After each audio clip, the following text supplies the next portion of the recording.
and the games just keep getting bigger and bigger. Longhorns fans, get ready for the biggest game of the season so far. Texas Longhorns versus Oklahoma State here in Austin at DKR. You know, when you're the number one team in the nation, every game that's coming up is the biggest game of the season. OU set us up. OU, with that win, gave us the opportunity to take over the number one position and hold on to it, and possibly, if we keep taking care of business, win a national championship. Missouri last week, more than likely, is going to be the northern representative in the Big 12.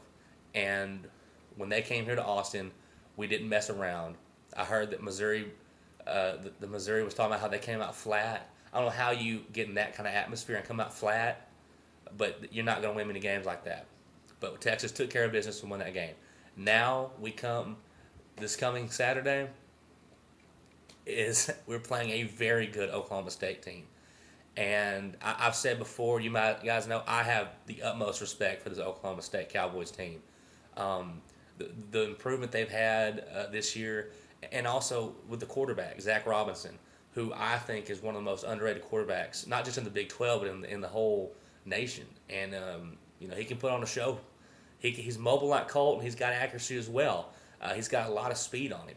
And he's a smart runner like Colt. He knows when to take it and when to run. When to take it and when to throw it downfield. They also have a great playmaker at wide receiver in Des Bryant, who not only makes huge plays down the field, but can take a hit as well. If you watched that Missouri game 2 weeks ago, they were helmet to helmet him. They were hitting him all over the place, and he kept getting back up, and he beat them. They also is going to be one of the first teams that actually has a running game. Somewhat coming in. OU has been struggling all year to get theirs going. They had like 48 yards against us. Missouri, they don't run the ball. It's all about passing. And but this is a team that actually does that. And we have a great run defense, but this will be the first time we're really going to be tested at that area. And on defense as well, they've really improved. Over the past few years, Okie State has always been about scoring a lot, trying to outscore their opponents, a lot like Texas somewhat. But Okie State's defense has really come along. If you watched 2 weeks ago against Missouri, held the Tigers 23 points. And we're also the first team to make Daniels and that crew have a 3-and-out. Now, some of that may be due to the fact that Daniels and them didn't play anybody up till that point. But I give all the credit in the world to Oklahoma State. And not just about the players, but the leadership on that team. Gundy has proven that he's not just a man in 41 now, actually had a birthday. But he's a great leader and actually a great coach, because the sign of a good leader is when you know your weakness and you know your strength. His strength is calling offensive plays. His strength is the offense. And what he does the whole game is he works on his offense, figuring out what the next drive is going to be. And he puts the entire ownership of the defense to his coordinators. And he lets them have this final say. He has complete trust in them, and so far they've provided. So yeah, I think Texas is going to have a good football game against Oklahoma State. But the thing about Texas, I give a lot of props to Oklahoma State. But let me talk about my team, the Longhorns. This is some of the best football I've ever seen played by my Horns in a long time. Just the chemistry of this team. And the thing is, there's not a whole lot of star power on this team. No, it's beginning to, because as this team is the number one nation weeks in a row, people are going to start noticing other players other than Colt McCoy. But you look at last year, we had Jamal Charles, who was a national player, Lima Swede, who was hurt. We had quite a few stars, and we really didn't put it together. This season, we don't have that star power. We have Colt McCoy, of course, but especially before coming into the season. Maybe Brian Arakpo, but he was hurt last year. So now he's really making a name for himself. And guys like Quan Cosby and Jordan Shipley, who are household names here at UT and for Longhorn fans, have really shown to the whole nation why they are starting on this number one football team.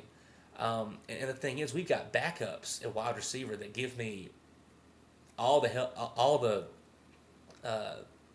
encouragement in the world going into next year, with Collins, who's got some of the best hands on the team, and with number 9, I can't remember his name at the time, who made the great play in the front of the end zone for Colt for the 31-yard pass for a touchdown on 3rd and 12. We've got a lot of Sergio Kendall, who's really stepped up, and like I said before the season, who really need to become a pass rusher. He's good at stopping the run, but Muschamp, and a lot of this credit goes to Muschamp, for turning this team into a defensive juggernaut. And the secondary, who's supposed to be the weakness of our team, it gets better and better and is really young. This is going to be a huge game this week. It's going to be a great game. I look for another shootout. We don't need to have another down by 21 points and then come back in the second half. I know Oklahoma State hates us for that. I think the last 3 out of 4 years, Texas has been down to Oklahoma State by a huge margin and has come back in the end and won it. We don't need that. If that happens, I'll take it because a win is a win, especially at number one. But we need to take care of business, and I think this Texas team is one of the best we've ever had. But that Oklahoma State team is one of the best they've ever had. And I don't think that if they jump up on us 21 points, that they're going to so easily let us come back in that. I have faith we can do it, but we don't need to put ourselves in that position. Huge game this week. I cannot wait. It's on my birthday, so hopefully the Horns give me a good present by taking out number 6 and moving on to Tech. Hook 'em Horns and Texas fight, and let's keep defending at number 1 position.